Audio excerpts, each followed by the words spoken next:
Dear students, today we are discussing about the basic terminology used in chromatographic technique. The first one is chromatography. We all know that, so it is a separation method. According to IUPAC, it is a physical method of separation in which the components are separated and are distributed between two phases. One is stationary phase and the other one is mobile phase.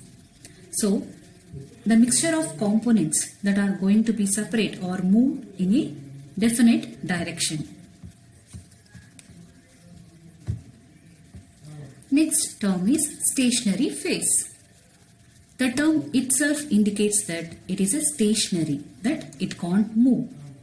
So, it is also known as immobilized phase of chromatography. Stationary phase may be solid or gel or liquid. So it is the phase in which the materials which are going to be separated or stick to this stationary phase, or they are selectively absorbed to the stationary phase. So in case of chromatography, the materials which are going to be separate or stick to the stationary phase. Observe here. So we are passing mixture from here. So through the column we are passing the mixture. So here the green colored substance is adheres to the stationary phase, and the red one is moving or traveling throughout the column. So the material which adheres to the stationary phase will be separated very slowly. So the material which cannot be adheres or stick to the stationary phase will be moved or travel faster and get separated at the first time, fastly. The next term is mobile phase. So the term itself indicates it is movable in nature. So it can't be stationary. So it can't be stick to the column. So it is always movable in nature, mobile in nature.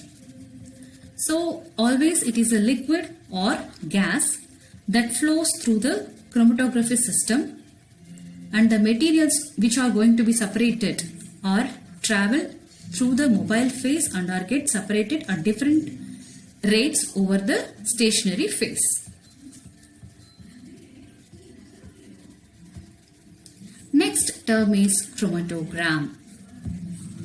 Chromatogram is a graphical record which shows the result of separating of a mixture of components in the chromatography.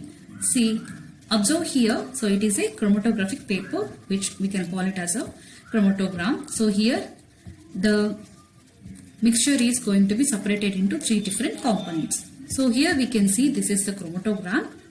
So the substances which are going to be separated are appear like this. So first is the octanoic, is in yellow color. We can nicely observe here. And the second one is 4-phenyl butanoic.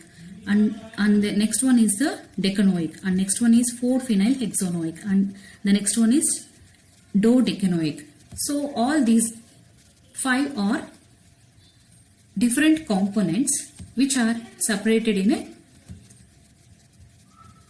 different at different rates.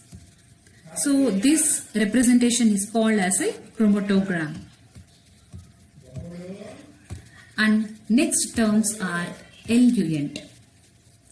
So eluent is the solvent which carries the analyte. So analyte we can call it as a sample. Next one is eluate.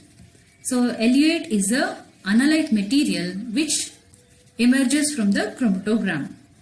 So it specifically includes both the analyte and the solute passing through the column.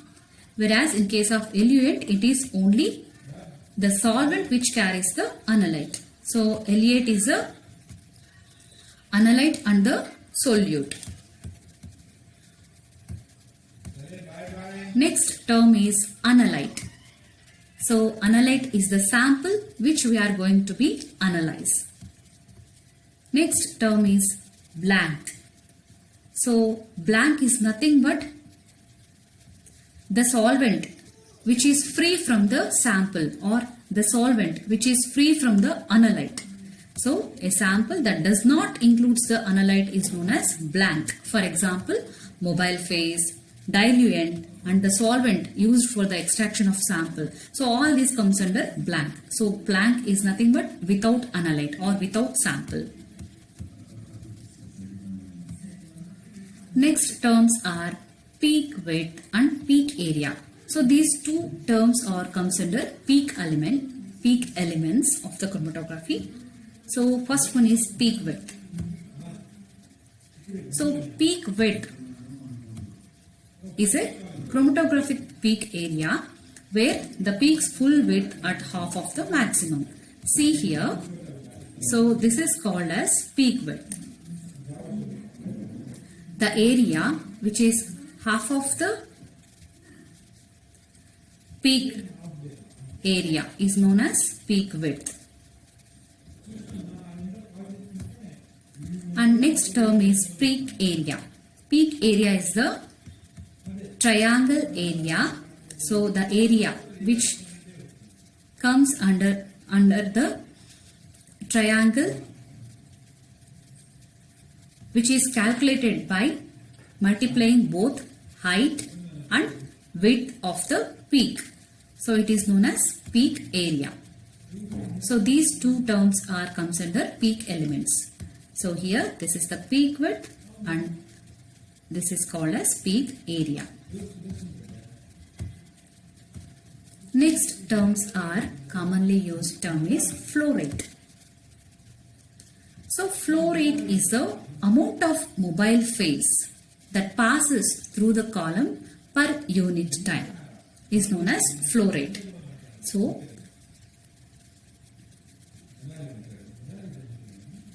the amount of mobile phase which passes through the column in a unit time is known as flow rate. Next one is retention time. So retention means the time required for a solute to pass through the chromatographic column.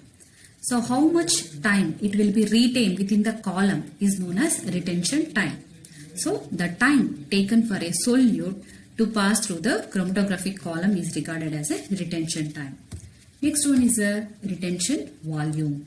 Retention volume is the volume of mobile phase that is required to elevate a substance from the column is recorded as retention volume.